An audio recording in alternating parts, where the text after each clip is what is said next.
What if I told you that one of the most powerful pharmaceutical giants in the world looked a prince straight in the face and simply said no? Imagine it. A royal used to private jets, red carpets, and security entourages suddenly hearing the word he never expected. Denied. Rejected. Refused. That's exactly what happened when Prince Harry's request for a private jet, tied to his work with the children's charity Wellchild, ran into a corporate wall at GSK. The fallout wasn't just about travel. It was about power. It was about image. And it exposed something far deeper than just a scheduling conflict. It revealed the cracks in Harry's carefully managed public persona and the tensions between royalty, corporations, and a public that has grown far less forgiving. Now let me ask you, have you ever wondered what happens when privilege collides with reality? Because in this story, that collision wasn't just loud, it was catastrophic. This isn't some minor royal mishap. This is the tale of a demand that backfired spectacularly, of an institution that drew a line in the sand, and of a prince who, for once, couldn't bend the rules in his favor. But before we dive into the blow-by-blow, we need to understand the stakes. Why did this denial matter so much? Why did GSK, an empire with billions in revenue, risk royal wrath by turning him down? And most importantly, what does this tell us about Harry, his evolving reputation, and the cracks forming beneath the glossy surface of the Sussex brand? Before we continue, please hit the like button, subscribe to the channel, and turn on the notification bell for updates. Harry has long tied himself to the Wellchild charity. It's one of the few organizations he has remained loyal to through the turbulence of his royal exit, the Hollywood reinvention, and the media firestorms that seem to follow him wherever he goes. For years, Wellchild has been Harry's stage to showcase compassion and devotion to sick children and their families. And make no mistake, those moments are powerful. Cameras catch him kneeling by hospital beds, holding hands with children who cling to life, delivering heartfelt speeches about resilience and hope. These are the snapshots that soften his image, balancing out the headlines about lawsuits, feuds, and money deals. But behind those tender images is a machinery of logistics, negotiations, and yes, expectations. And when one of those expectations was denied, Harry's response wasn't the quiet grace of a humble patron. It was something far angrier. Here's the contradiction we need to confront. Harry, who has spoken passionately about climate change, about protecting the planet for future generations, has been repeatedly exposed for his love of private jets. He condemns carbon footprints, yet leaves enormous ones of his own. This isn't speculation, it's documented. Multiple occasions, dozens of flights. And when GSK allegedly refused to provide him a jet for his Wellchild involvement, it wasn't just a logistical hiccup. It was a brutal spotlight on that contradiction. The man who preaches sustainability demanded the least sustainable travel option available, and a corporation finally had the audacity to say no. Isn't that ironic? Isn't that exactly the kind of hypocrisy the public loves to seize upon? But pause for a moment. Imagine you're Harry. You've built your identity in America on the foundation of compassion, of philanthropy, of being the royal who broke free to help others.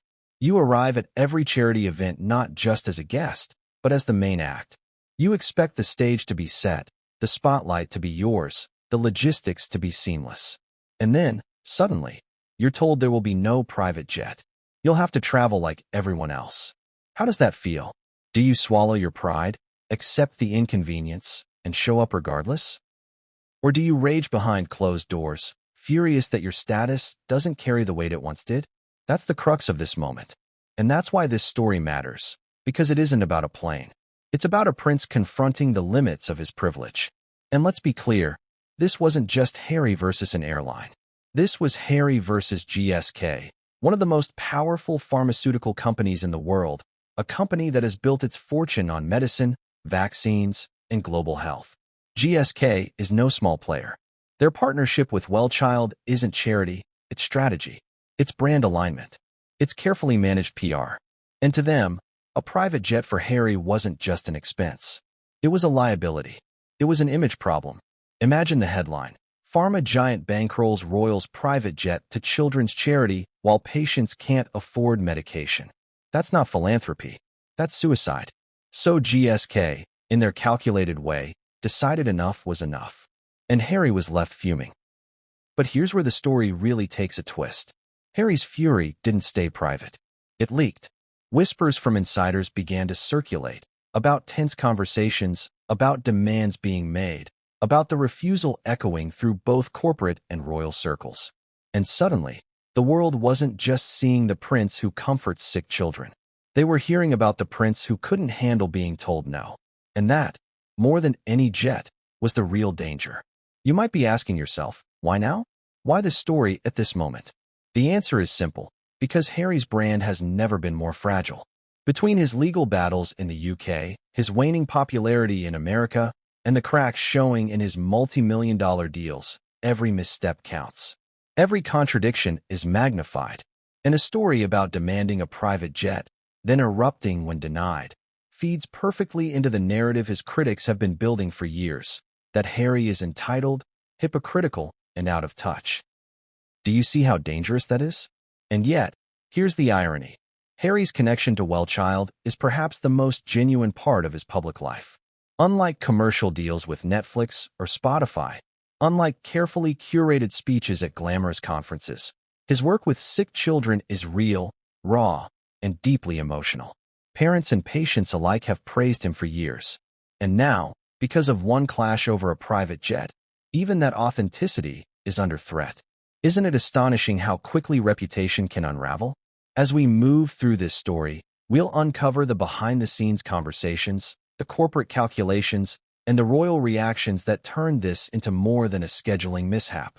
We'll examine the fallout inside Wellchild, the ripple effects in GSK, and the media frenzy that turned a private demand into a public scandal. We'll ask the uncomfortable questions. Was Harry acting as a compassionate patron or a petulant prince?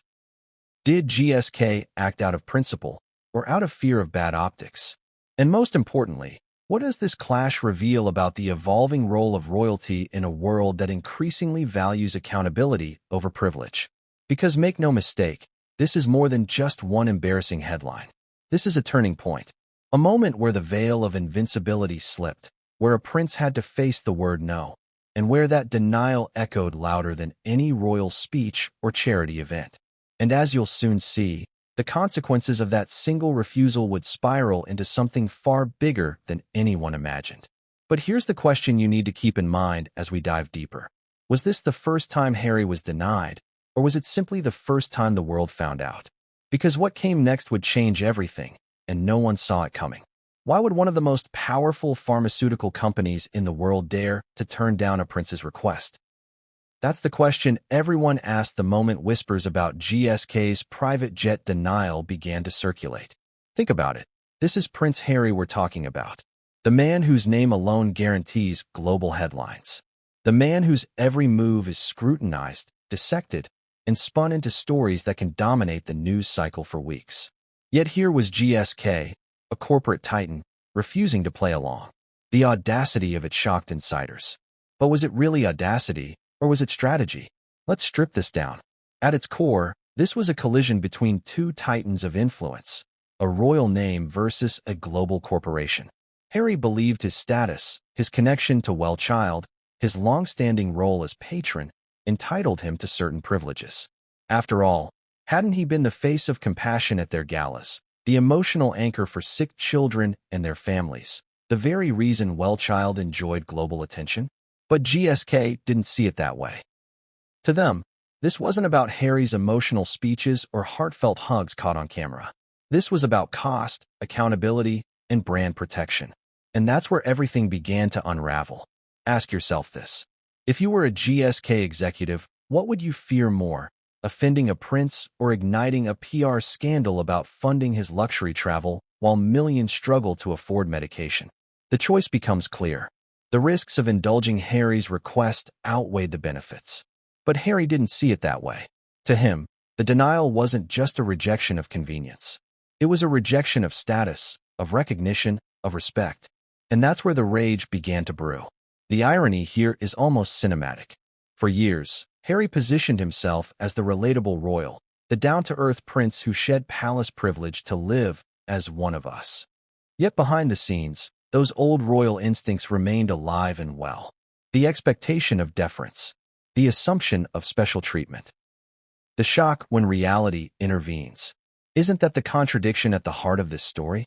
And isn't it fascinating to watch what happens when that contradiction is laid bare? But let's not forget the setting. Wellchild. This isn't just another charity. This is Harry's cornerstone. His safe harbor in the storm of criticism. He may have left the UK, stepped back from royal duties, and alienated much of the public, but Wellchild remained his stage to remind the world of his compassion. Every year, those images of him with terminally ill children softened his public image, turning critics into reluctant admirers, at least for a moment. And yet here we are, with the very same charity now at the center of a scandal about privilege and entitlement. Isn't that tragic? Isn't that ironic? Behind the curtain, the conversations were tense. Harry's team made the case. The prince needed efficiency, privacy, security. A private jet wasn't luxury, it was necessity. That's how they framed it. They argued it was about protecting the children, ensuring his punctuality, safeguarding his role. But GSK wasn't convinced. For them, the optics mattered more than the arguments. The executives knew the headlines would write themselves. Pharma giant bankrolls Harry's private jet. In a world where trust in corporations is fragile, especially pharmaceutical ones, the last thing they needed was to be seen as enablers of royal excess. And here's the twist. This wasn't the first time Harry's love of private jets had sparked controversy. You've seen the headlines, haven't you? Harry flying to a climate change conference on a private jet. Harry and Meghan whisking off on luxury trips while preaching sustainability. Each time, the backlash grew louder. Each time, the contradiction grew harder to defend. GSK knew this history. They knew the risks. And they weren't willing to gamble their reputation on a prince who had already been branded a hypocrite in the court of public opinion. Still, you can't ignore the boldness of their move. Corporations, especially ones partnered with high-profile figures, rarely say no. They bend, they accommodate, they protect their alliances. But this time was different. This time, GSK held its ground. Was it a moral stand or a business calculation? That's the question. Maybe it was both. But the result was the same. Harry was denied, and the story of that denial would grow far bigger than anyone could have predicted. Picture the scene. Harry, preparing for Wellchild, expecting the usual seamless arrangements, suddenly confronted with a refusal. What goes through his mind? Shock? Anger? Embarrassment? Does he slam his fist on the table, or does he retreat into icy silence? Sources close to the situation suggest fury. Not just irritation, enraged disbelief. The prince who had walked away from the royal family to carve his own path was now discovering that independence came with limits. Limits he never expected to face.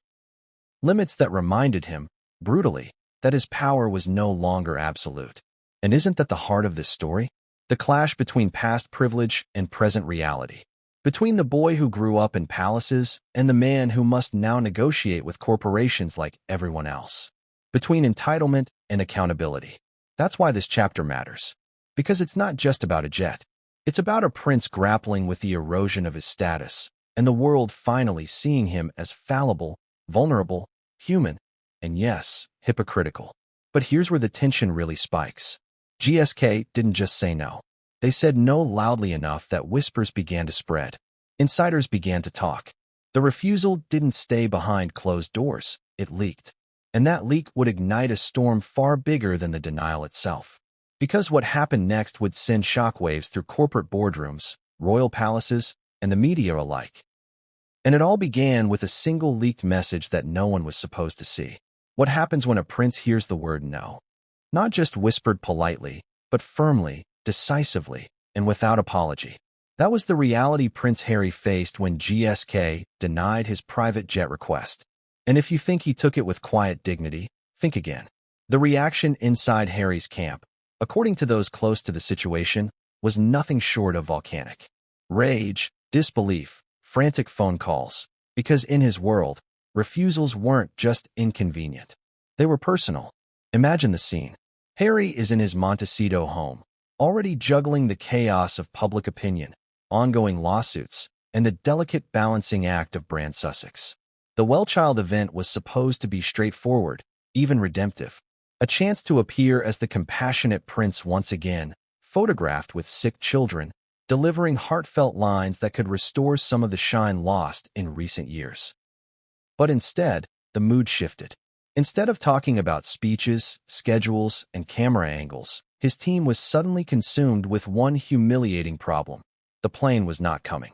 Now, ask yourself, how would you respond in his shoes? You've spent your life in a bubble where private jets were as routine as taxis, where logistics bent around your needs, and where the concept of denial barely existed. Then suddenly, a global corporation, one you expected to be a partner, an ally, stands their ground against you. Would you shrug it off, or would you feel that sting of rejection deep in your pride? Sources suggest Harry didn't just feel rejected, he felt undermined. His team immediately scrambled to fix it. They argued. They negotiated. They tried to appeal to GSK's sense of duty, their long-standing relationship with Wellchild, even the optics of denying the royal patron of sick children. But every argument hit a wall. GSK executives wouldn't budge. And that's when the fury began to spill over. Behind the scenes, Harry's frustration was palpable. Some say he raised his voice. Others claim he paced the room, venting about how he had given years of service to Wellchild, how his name had elevated their profile, how he was owed a measure of accommodation. It wasn't just anger, it was indignation. A prince stripped of what he believed was his due. And here's where the contradiction becomes fascinating. Harry, who has spoken passionately about equality and fairness, was outraged precisely because he wasn't given special treatment. Isn't that the kind of hypocrisy that makes this story so explosive? The middle of this storm is where things got even messier. Harry's team, realizing GSK wasn't budging, began exploring alternatives. Could another sponsor step in? Could they quietly charter a jet themselves without drawing attention? Every option carried risks. If another company stepped in, GSK would see it as a snub. If Harry's camp handled it independently, the cost would be astronomical, and worse, the story could leak. The more they tried to control the narrative, the less control they seemed to have. And here's where we have to pause. Because this wasn't just about a man wanting a private jet. This was about what that denial represented. It symbolized the shrinking of Harry's influence. Once upon a time, his status would have guaranteed compliance. Now, corporations could tell him no without fear of retribution. That's a seismic shift. For a man raised in palaces, who walked red carpets and commanded headlines by default, this was a humiliation that cut deep. But let's not forget the irony here. Harry had made climate change one of his signature causes. He lectured on carbon footprints, spoke at conferences, and positioned himself as a voice for sustainability. And yet, here he was, furious at being denied the least sustainable form of travel possible. The public didn't need to hear the details to sense the contradiction. And as soon as whispers of his reaction began to leak, the hypocrisy was glaring. Do you see the trap he had built for himself? Still, Harry wasn't about to retreat quietly. His anger fueled a response that insiders say bordered on desperate. He began questioning whether GSK even valued him as a partner. He threatened, in subtle but unmistakable ways, to distance himself from them in future appearances. It was brinkmanship, an attempt to remind them of his star power, his ability to draw cameras, his role as the face of Wellchild. But GSK didn't blink, and that only deepened the humiliation. This is where the emotional beats turned sharp. Harry's carefully crafted public persona, the empathetic, down-to-earth prince, was at odds with his private fury. On stage, he was supposed to be the man who smiled tenderly at children, who embodied selfless compassion. But behind the curtain, he was seething, raging at a corporation that dared to put boundaries on his privilege. The gap between those two faces of Harry is the very tension that makes this story impossible to look away from. Now, imagine you're in GSK's position. You've got emails flying back and forth, executives weighing every word, a royal team pressing you for concessions. But instead of folding, you double down. You see the danger, the headlines, the potential backlash, and you decide the risk isn't worth it. That's not just resistance. That's a quiet act of defiance against the very idea of royal entitlement. And doesn't that, in itself, change the way we see the relationship between royalty and corporations? But here's the twist. While Harry raged privately, the outside world was still in the dark. The event hadn't happened yet. The denial hadn't gone public. To most people, Harry was still the prince preparing to show up at Wellchild, still the compassionate figurehead ready to give another emotional speech. Only insiders knew the truth, that behind the scenes, a storm was raging, and that storm threatened to spill into the public eye at any moment. And spill it did, because no secret that explosive can stay contained for long. Whispers began to leak, first to journalists with good sources, then into online chatter, then, inevitably, into the headlines. Suddenly, the story wasn't about Harry supporting Wellchild. It was about Harry demanding a private jet and being denied. And once that narrative high, the fury inside Harry's circle had set the stage. But the leak was the match that lit the fire. And once the flames began to spread, there was no going back. Because what happened next wasn't just a scandal. It was the escalation of a conflict that would pit a prince against a corporate giant and reveal sides of both that the world had never seen before. Have you ever noticed how power struggles rarely end with the first no? Instead, they ignite something deeper: ego, pride, the need to prove a point. That's exactly what happened when Prince Harry's team tried to push back against GSK's refusal. If Chapter 2 was about fury, Chapter 3 is about escalation. It's where Harry's camp turned outrage into action, launching a campaign to force GSK's hand. And for a brief moment, it looked like they might succeed. But the harder they pushed, the more resistance they encountered. Picture this. Harry's aides are gathered in a Montecito office space, laptops open, phones buzzing, voices raised. The mood isn't calm strategy, it's firefighting. Aides who normally coordinate travel, press releases, and security are now arguing over how to salvage a situation that should have been routine. The message was clear. The prince wasn't satisfied with being told no, and the team's job was to make that no disappear. First came the charm offensive. Emails were drafted stressing Harry's long history with Wellchild, his tireless dedication, the importance of his presence. The argument was framed not as privilege, but as necessity. A private jet wasn't luxury, it was duty. After all, Harry wasn't asking for a villa in the south of France. He was asking to show up for sick children. That's how his team spun it. But GSK wasn't biting. The executives had already considered those optics, and they knew the real story would never land that way. When charm failed, pressure followed. Phone calls were made to higher-ups. Subtle threats of reputational fallout slipped into the conversation. Would GSK really want to risk alienating a royal patron? Would they want to explain to Wellchild why Harry wasn't able to attend in the way he deserved? The undertone was clear. Saying no to Harry wasn't just about a flight. It could have consequences. But again, GSK held firm. And here's where things get fascinating. Every time Harry's team pushed harder, GSK doubled down. They reminded the Sussex camp that GSK's reputation was on the line too. They pointed to corporate responsibility, to the dangers of being seen funding royal excess in a cost-of-living crisis. And here's the kicker. They weren't wrong. Public trust in pharmaceutical giants is already fragile. One headline about Harry's jet being bankrolled by GSK could undo years of image building. And GSK wasn't willing to pay that price. Can you feel the tension tightening? On one side, a prince accustomed to deference.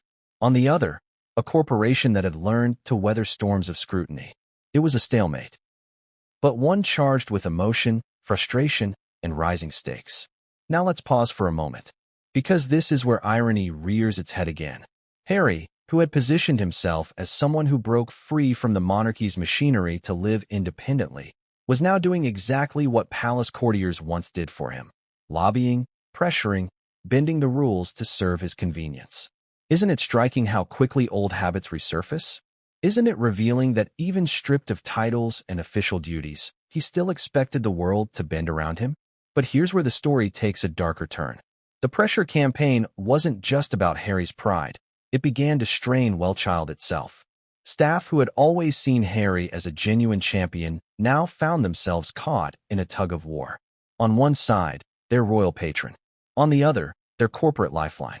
GSK's funding was crucial. Without it, Wellchild's operations risked destabilization. And yet Harry's demands placed them in the crossfire. Can you imagine the stress? Can you imagine having to choose between offending a prince and jeopardizing millions in corporate support? This is where analogies help. It was like a family torn between two parents in a bitter divorce, each demanding loyalty, each pulling in opposite directions. Wellchild couldn't afford to alienate either side. But the more Harry's team pushed, the clearer it became that GSK wasn't the one about to bend. At this point, Harry's camp shifted strategies again. If persuasion and pressure didn't work, perhaps optics would. They floated the idea that denying Harry a private jet would look worse than granting it. Imagine the photos of Harry flying commercial, exhausted, stressed, arriving late to an event for sick children. Wouldn't that be a bad look for everyone involved? But here's the flaw. In today's climate, the opposite was true. Seeing Harry fly commercial would have been a PR win. It would have silenced critics, earned applause, maybe even boosted his image as relatable. But inside his team, that reality wasn't considered. They were focused on control, not opportunity. And so, once again, GSK refused to budge. By now, the frustration in Montecito had reached fever pitch. Harry, once the golden boy of charity, was facing the unthinkable, being upstaged by a corporate entity that refused to bend to royal will. The more he resisted, the more powerless he looked. And that's when desperation took over. His aides began whispering about other options, about how to make GSK regret their decision. The whispers hinted at leaking details, at quietly planting stories that painted Harry as the victim of corporate coldness. But if that was the plan, it backfired spectacularly. Because instead of Harry controlling the narrative, someone else did. Someone inside GSK, or close to the negotiations, leaked first.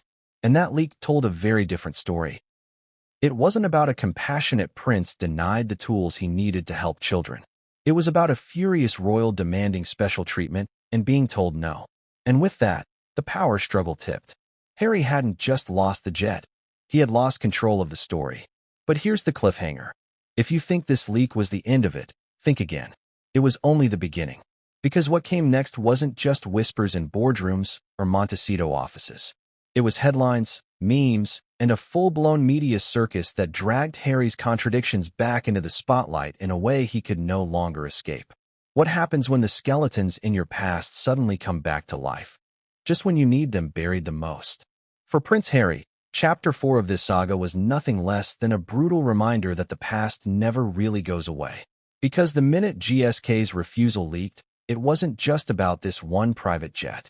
No. The world instantly connected it to Harry's long, messy history with private air travel, a history full of contradictions, irony, and, frankly, hypocrisy. Let's set the scene. The leak is out. Headlines are buzzing with claims that GSK had refused Harry's demand for a jet to attend Wellchild wards. At first, the whispers are tentative. But then journalists dig deeper, and suddenly Harry's past is dragged back into the spotlight. Those old scandals, those moments the Sussex team thought had faded into the background, are front and center again. And here's the irony. Harry had spent years branding himself as a champion of climate change. Remember those speeches where he said we had just 10 years to save the planet? Remember the high-profile engagements with eco-groups, the documentaries about sustainability, the public scolding of governments for not doing enough? Those words were still fresh in people's minds, which made the image of him raging over being denied a private jet the most damaging contradiction of all.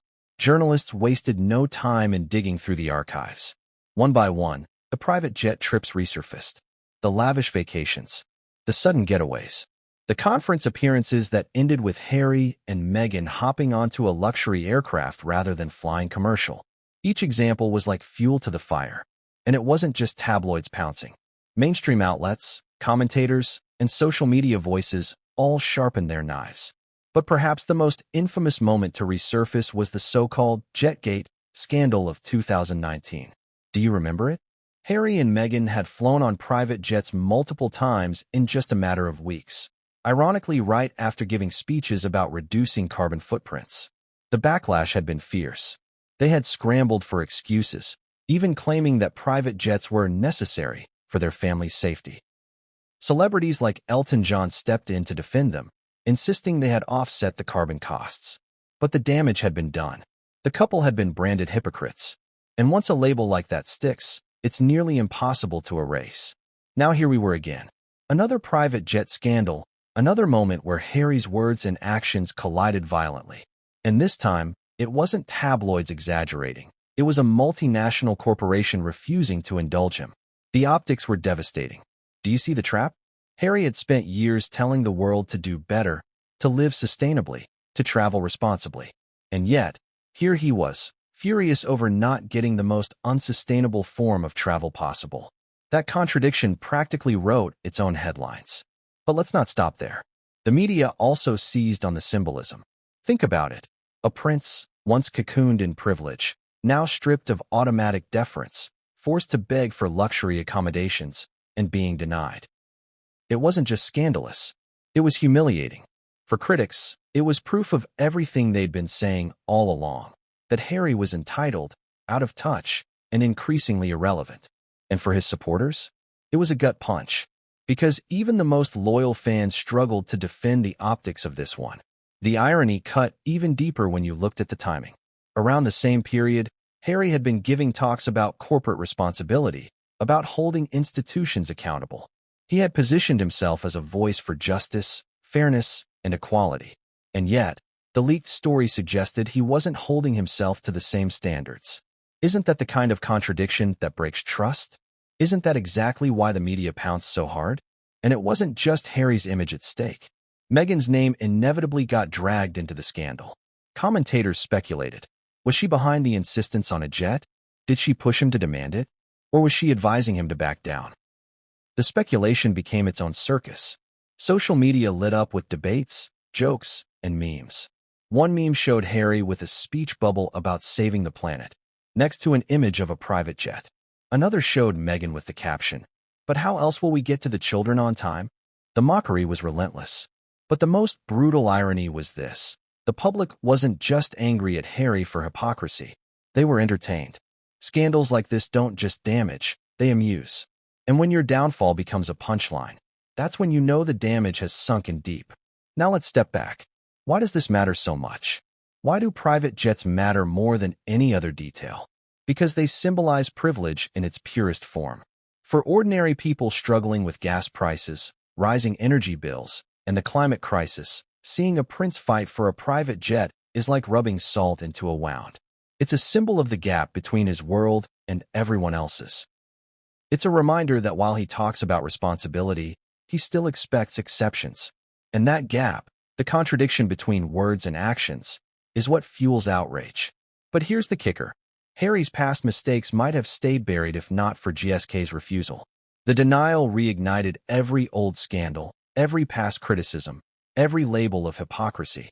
It was like opening Pandora's box, and once opened, it couldn't be shut again. The middle of this chapter is where the storm really builds. Journalists pile on. Commentators debate. Social media trends erupt.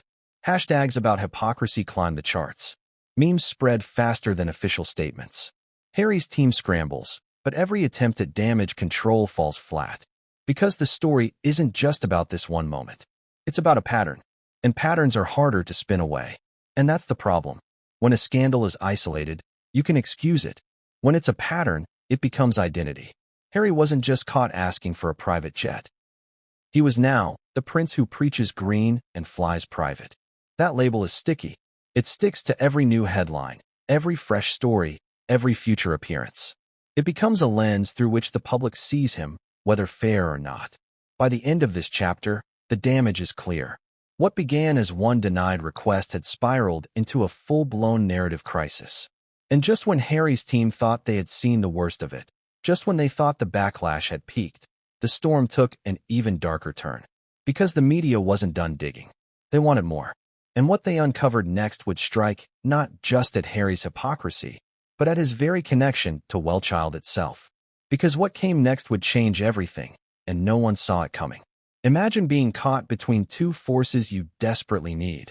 One that gives you credibility, and one that gives you funding. That's exactly where Wellchild found itself in the aftermath of GSK's refusal. On one side was Prince Harry, their royal patron, the face of their most emotional campaigns, the man who had given them global attention year after year. On the other was GSK, the pharmaceutical powerhouse whose financial backing ensured the charity could keep its doors open. And when Harry's demand for a private jet collided with GSK's refusal, Wellchild wasn't just a bystander. It was ground zero in a battle of influence that threatened to tear the charity apart. From the outside, Everything still looked pristine. The event posters still featured Harry's face. Press releases still carried warm language about his unwavering support. Families of sick children were still preparing to see him. But behind the curtain, whispers were spreading like wildfire. Staff inside Wellchild were suddenly asking questions they had never dared to voice before. Could Harry's presence be a liability instead of an asset?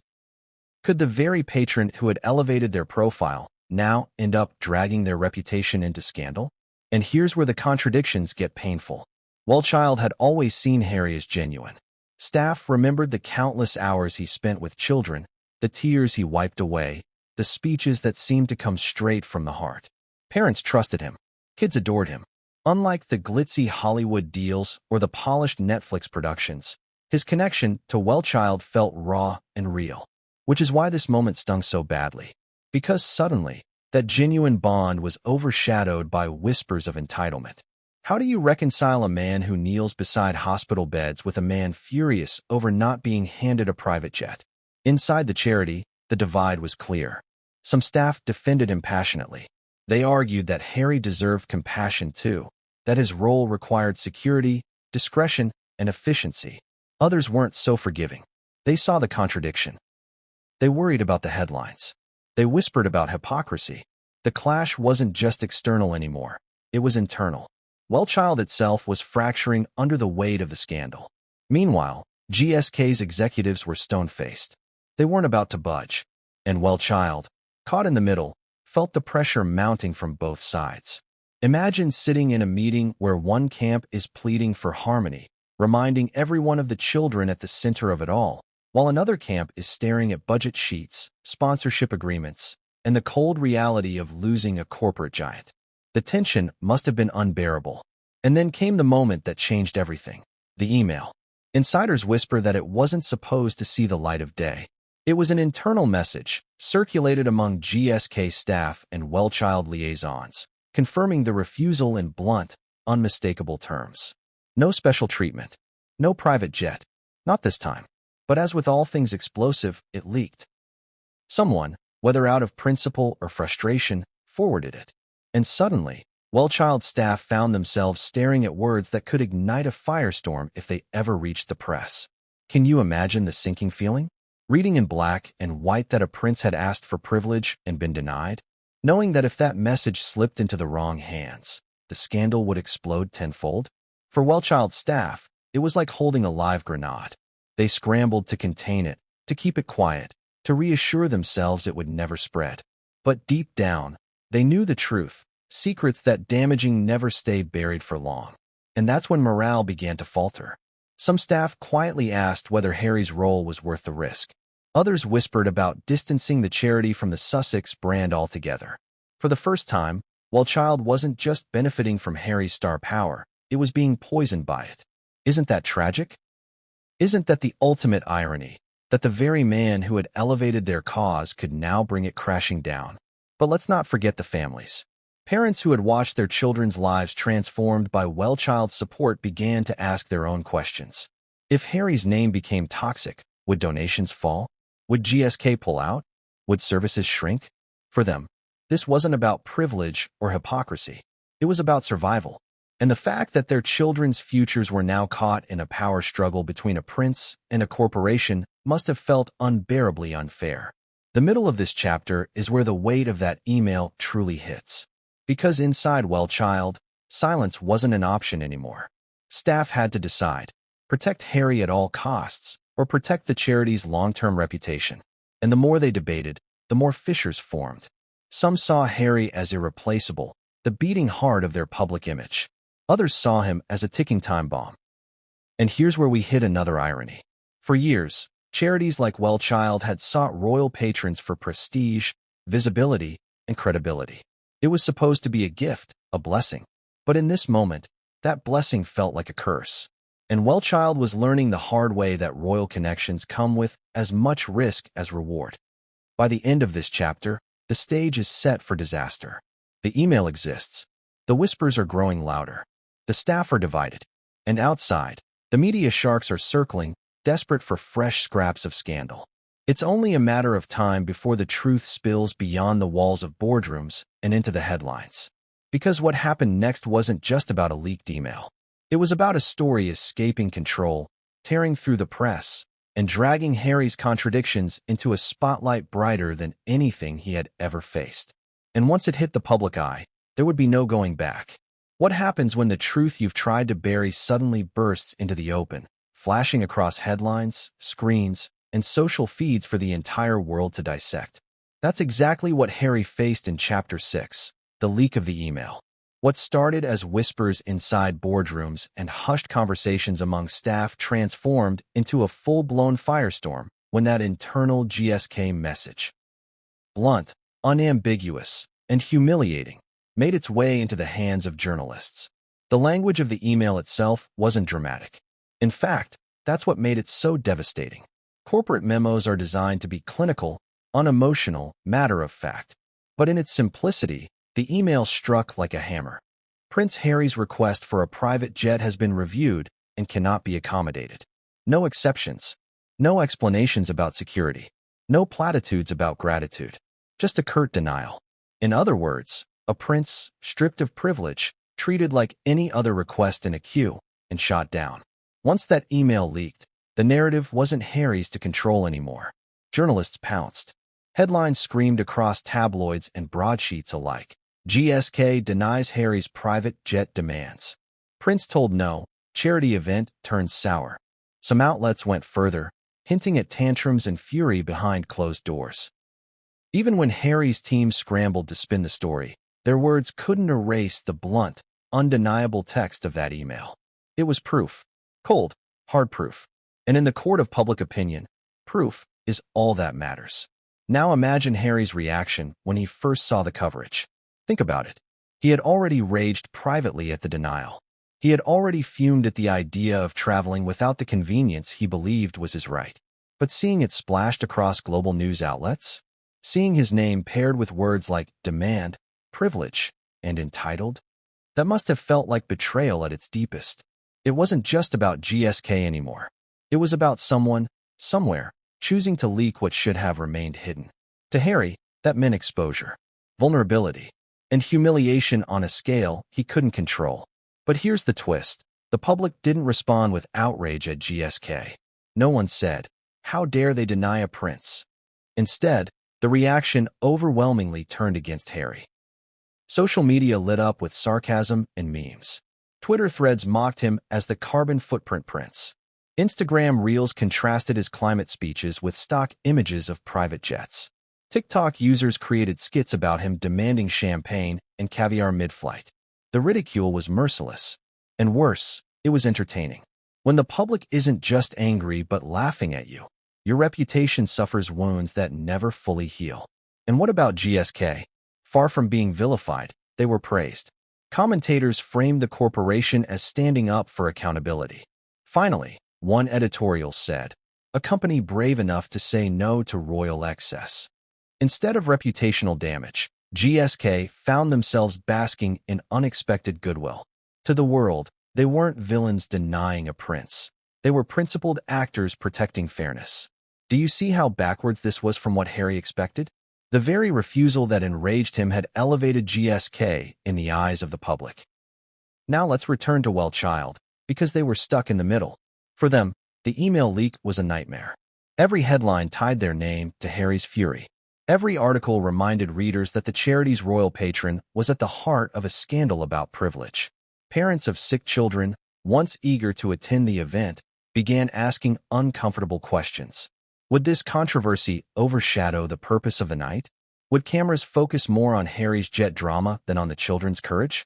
The charity that should have been basking in goodwill suddenly found itself dodging bullets. And here's where Harry's team miscalculated again. In their desperation to do damage control, they tried to frame the leak as misleading, as out of context. They hinted at security concerns, at logistical complications, at the unique requirements of royal travel. But those explanations fell flat. Why? Because they ignored the glaring contradiction, Harry's climate crusade. No amount of spin could erase the fact that he had demanded a jet while lecturing the world about sustainability. The public wasn't interested in context. They were interested in irony, and the irony was delicious. The middle of this chapter is where emotions reach a boiling point. Inside Harry's circle, paranoia took hold. Who had leaked the email? Was it GSK, flexing their power? Was it a disgruntled Wellchild staffer, sick of royal privilege? Or worse, was it someone closer to home, someone inside Harry's own camp who saw advantage in exposing the contradiction? The uncertainty gnawed at them. And for Harry, the idea that his own team might have betrayed him was almost unthinkable. But when trust begins to erode, even paranoia starts to feel plausible. Meanwhile, the press fed on every morsel. The Daily Mail ran features revisiting Harry's past jet scandals. The Times analyzed what the refusal meant for corporate royal partnerships. American outlets picked up the story too, framing it as another misstep in the Sussex's rocky rebrand. Across the Atlantic, late-night comedians made jokes at Harry's expense. The story had gone global, and there was no pulling it back. But here's the most devastating part. For years, Harry's connection to Wellchild had been untouchable, one of the few aspects of his life that drew universal praise. Even critics admitted his work with sick children was authentic, moving, and commendable. But now, even that safe harbor was under siege. Suddenly, when people thought of Wellchild, they didn't think of compassion or resilience. They thought of leaked emails, private jets, and royal entitlement. Isn't that the cruelest twist of all? By the end of this chapter, the damage is undeniable. Harry hasn't just lost a plane, he's lost control of his image. He hasn't just faced a denial, he's faced exposure. And the email that was never supposed to see daylight has become the most powerful piece of evidence against him. But here's the cliffhanger. If you think Harry's humiliation stopped there, you're mistaken. Because what came next wasn't just exposure, it was escalation. The leak was only the first wave. The second wave would bring the media frenzy crashing down with even greater force. And Harry, already enraged, was about to make a move that would shock everyone, supporters and critics alike. What happens when whispers become headlines, and headlines turn into a storm you can't outrun? That's the nightmare Harry faced in Chapter 7. The email leak had cracked the door open, but once journalists and online commentators caught the scent, the story exploded into something far bigger than a single refusal. This wasn't just about GSK saying no anymore. It became a referendum on Harry himself, his hypocrisy, his entitlement, and his crumbling brand. And the speed with which the scandal snowballed was staggering. The first wave was predictable, tabloids seizing the story. Splashy covers, dramatic photos, bold headlines like Harry's jet fury and Prince grounded by pharma giant. But within hours, the narrative evolved. Commentators on television shows debated the symbolism. Had Harry lost his royal clout? Was this proof that corporations no longer bent the knee to princes? On one panel, a British broadcaster quipped, "Once upon a time, kings commanded fleets. Now their sons can't even secure a single plane." The audience laughed, and that laughter was devastating. Then came the second wave, social media. Twitter, Instagram, TikTok, all flooded with memes. Some were brutal, others were sarcastic. One viral clip spliced footage of Harry speaking passionately about saving the planet with a cut to a roaring jet engine. Another showed an animation of a toy prince pounding his fists while a Lego GSK executive shook his head. The hashtag grounded Harry trended worldwide for 2 days straight. And when mockery becomes entertainment, the story isn't just news, it becomes culture. But here's where things really escalated. Once the jet scandal was out, journalists started digging into every aspect of Harry's life for patterns. Old stories resurfaced. The 2019 summer trips where Harry and Meghan flew private 4 times in 11 days, even as he delivered speeches on sustainability. The time Elton John had to defend them publicly, insisting he had paid to carbon offset their flights. The time Harry called for responsible travel, just weeks after flying to a luxury Ibiza getaway.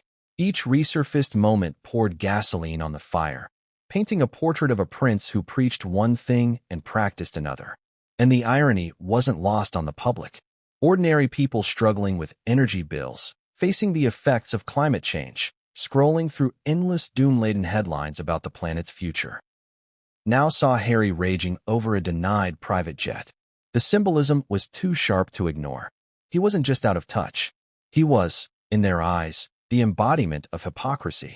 And hypocrisy doesn't inspire sympathy. It inspires contempt. But let's not forget Meghan. She wasn't at the center of this scandal, yet her shadow loomed over it. Commentators speculated endlessly. Was she advising Harry to stand his ground? Did she push for the private jet?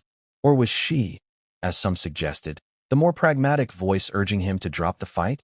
No one knew for sure, but that didn't stop the speculation. Social media users dragged her into the memes too, dubbing them the Duke and Duchess of Carbon. For a couple obsessed with controlling their image, being reduced to a punchline was the ultimate nightmare. Inside Harry's camp, panic set in. Damage control meetings stretched late into the night. Draft statements were written, scrapped, rewritten. Some advisors wanted Harry to apologize, to frame the story as a misunderstanding, to lean into humility. Others argued he should go on the offensive, accuse GSK of exploiting him, remind the world of his security needs. But Harry himself? He was still enraged, still stung by the humiliation. And when anger drives strategy, mistakes multiply. And that's exactly what happened next. In his fury, Harry decided he couldn't stay silent. Against the advice of some aides, he pushed to respond. He wanted his side of the story told. He wanted to reclaim control of the narrative. But the way he did it only added fuel to the fire. His team released carefully worded statements hinting that Harry had been misrepresented, that his requests were reasonable and necessary for the safety of his family and the children he supports. The wording was supposed to sound calm and professional, but to the public, it sounded defensive. Worse, it reignited the debate. Commentators dissected every phrase, pointing out that security concerns didn't erase the hypocrisy. Late-night hosts mocked this safety excuse, joking that if GSK could keep billions safe with vaccines, surely they could manage one prince on a commercial flight. The backlash doubled. Here's the irony. Had Harry said nothing, the story might have burned out within days. The news cycle moves fast, scandals fade, and the world is always hungry for the next distraction. But by responding, by trying to push back, he kept the story alive. He gave journalists new angles, gave comedians new material, gave critics new ammunition. It was like trying to put out a fire with gasoline. And the storm wasn't confined to the UK. In the US, where Harry and Meghan had tried to reinvent themselves as global philanthropists and thought leaders, the scandal gained traction too. American outlets framed it as part of a larger narrative. The Sussexes' Hollywood empire struggling, their deals faltering, their brand wobbling. Suddenly, the private jet wasn't just about climate hypocrisy, it was about their entire credibility. If Harry couldn't even control a charity trip without scandal, how could he command respect on bigger stages? But perhaps the most painful blow came from within Wellchild itself. Families who had once adored Harry began quietly expressing disappointment. Some parents spoke anonymously to reporters, saying they wished the focus had stayed on the children, not the prince's travel. Others said they still supported him, but hoped he would learn from the controversy. Those voices cut deeper than any tabloid headline, because they came from the very people Harry had always wanted to uplift. By the end of this chapter, the storm had reached hurricane strength. What started as a denial had become a global humiliation. Harry was mocked, criticized, doubted, and ridiculed on a scale few royals have ever faced. And just when it seemed like the storm might finally blow over, Harry made a choice that stunned even his fiercest critics. Because his next move wasn't silence. It wasn't humility. It was defiance. And that defiance would take the scandal to a level no one expected. What do you do when the world is laughing at you? When your name is trending, not because of your charity work, but because of memes mocking your hypocrisy? For most public figures, the answer is silence. Wait it out. Let the storm burn itself out. But not Prince Harry. In Chapter 8, instead of retreating, he doubled down. He stepped into the fire, determined to wrestle back control of the narrative. And in doing so, he made the story even bigger. The first move was predictable, a public statement. Drafted by his team, carefully worded, every syllable weighed. But here's the problem. Statements crafted by committees rarely land with authenticity. And this one was no exception. It insisted that Harry's request for private travel wasn't about luxury, but security. It emphasized that his commitment to Wellchild remained unwavering. It hinted at misunderstandings in the reporting. The intent was to sound firm yet compassionate, principled yet relatable. But to the public, it sounded hollow. Why? Because the contradiction was too glaring. Security might justify an armored car, but how do you justify a carbon-belching jet after years of lectures on climate change? The excuse wasn't just weak, it was insulting to the intelligence of his critics. And once again, social media pounced. Late-night comedians cracked jokes about eco-warrior Harry needing his jet fuel.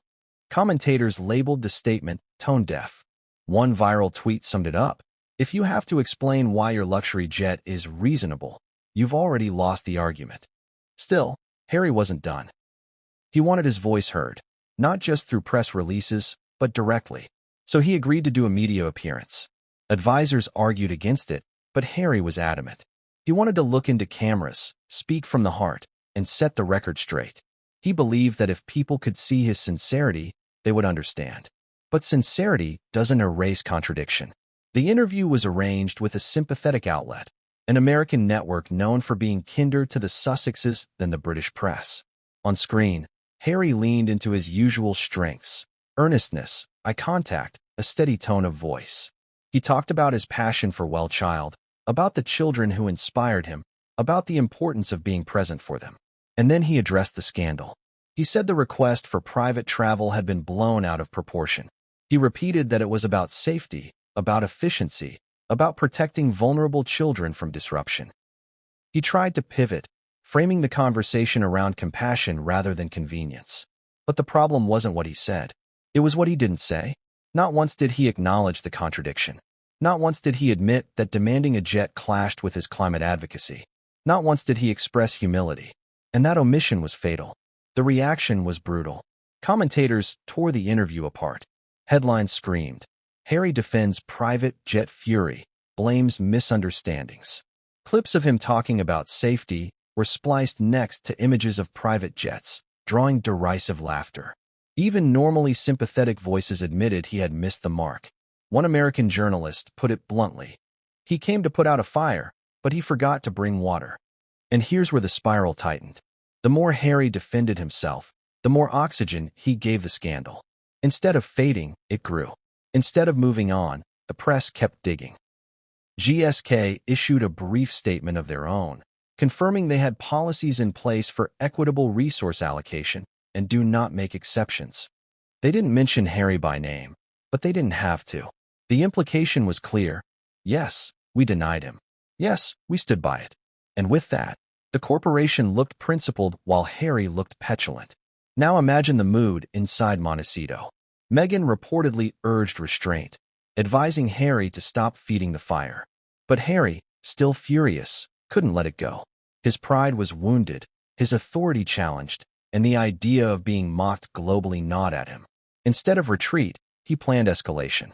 He pushed his team to arrange more sympathetic interviews, to leak stories about the challenges of royal travel, to remind the public of the threats he faced.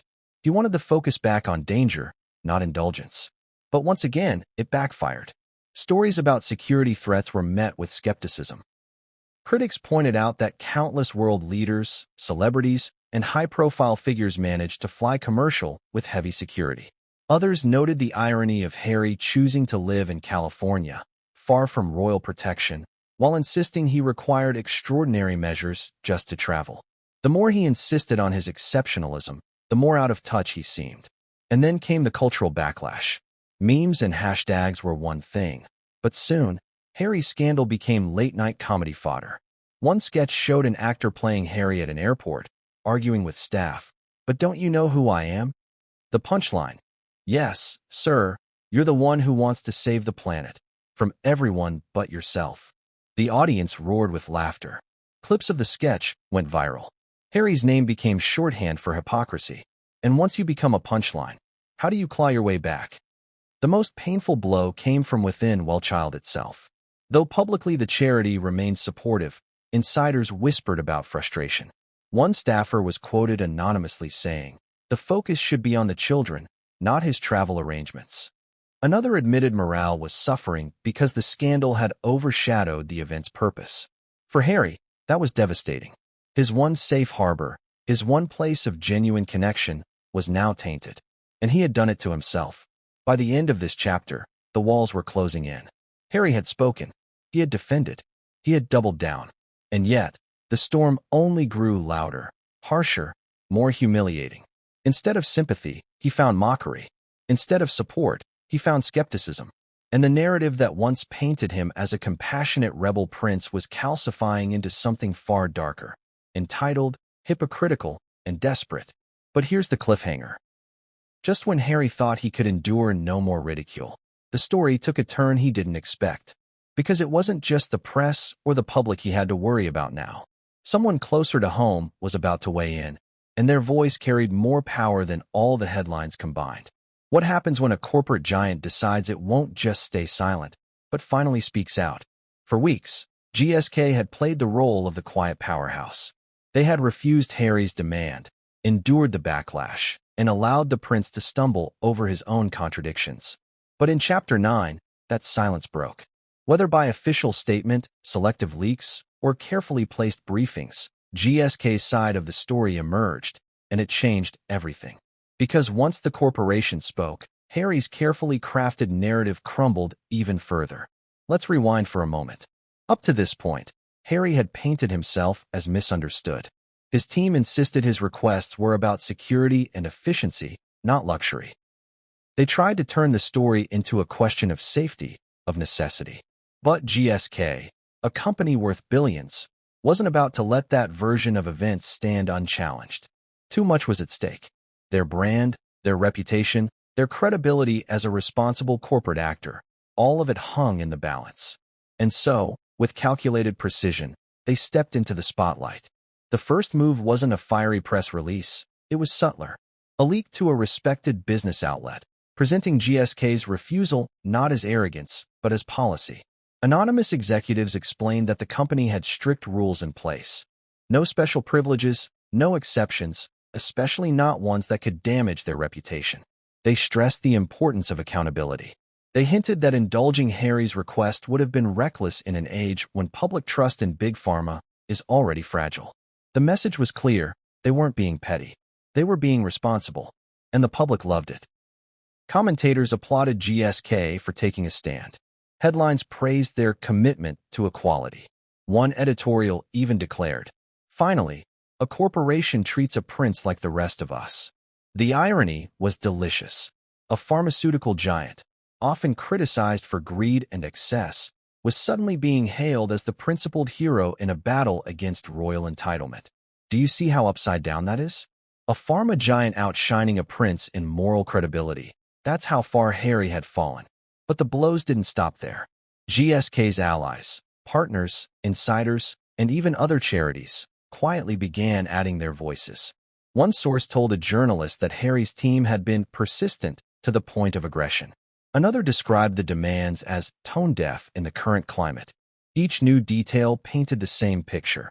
Harry wasn't a victim of misunderstanding. He was a man pushing his privilege too far. Now let's talk about optics. Harry's camp was still insisting this was about safety, but GSK framed it differently. To them, it wasn't just about one flight. It was about the message it would send if they said yes. Imagine the headline: GSK charters jet for prince while patients struggle to afford medicine. That, they explained, was the nightmare scenario they were determined to avoid. And when you put it that way, who could argue? Even Harry's defenders found it hard to spin sympathy when the stakes were framed in those terms. And then came the sting that cut deepest, the palace whispers. Insiders close to Buckingham Palace quietly suggested that Harry's behavior had embarrassed the institution. Though the royals didn't comment officially, reporters began to hint that behind palace walls, the denial had sparked frustration. One columnist wrote, "Once again, Harry's private demands have created a public mess that splashes mud on the crown itself." For Harry, estranged from his family, yet still carrying the royal name, that was a dagger to the heart. But the real damage was the shift in sympathy. Up until this point, Harry had always been able to rely on some measure of public goodwill. Even critics would soften when they saw him with Wellchild's families, kneeling by hospital beds, speaking tenderly to sick children. That image was bulletproof. Or so he thought. But now, for the first time, even that sanctuary was slipping. Parents and staff, always fiercely protective of him, were now quietly questioning whether his presence did more harm than good. That's how devastating GSK's framing was. It didn't just protect them. It corroded Harry's most reliable shield. The middle of this chapter is where the narrative shifted completely. Harry wasn't just mocked anymore. He was being outmaneuvered. GSK had flipped the script, turning themselves into the responsible actors and Harry into the reckless one. And because corporations operate with teams of lawyers, strategists, and PR experts, every word they released was calculated to inflict maximum damage without sounding vindictive. They didn't have to shout. They whispered, and the world listened. Meanwhile, Harry's anger grew hotter. Insiders reported that he felt cornered, even betrayed. He had expected GSK to stay silent, to play the corporate game of discretion. Instead, they had opened the door just enough to let the world see him stripped of control. And that loss of narrative, more than the jet, more than the memes, was what enraged him most. Because for Harry, image is power. And power was slipping through his fingers. But here's the cruelest irony. The more GSK looked strong, the weaker Harry appeared. The more they stressed accountability, the more his hypocrisy shone. The more they emphasized equality, the more entitled he seemed. It was like a mirror being held up to his contradictions, and the reflection wasn't flattering. By the end of this chapter, the fallout was undeniable. Harry wasn't just facing GSK anymore. He was facing a tide of public opinion that had turned decisively against him. And worse, the walls of Buckingham Palace were reportedly reverberating with anger, frustration, and embarrassment. Because the scandal wasn't just about a plane. It was about a prince dragging the crown's reputation into yet another storm. But here's the cliffhanger. Just when it seemed like things couldn't get any worse, they did. Because the timing of what came next collided with another crisis. One that magnified Harry's humiliation and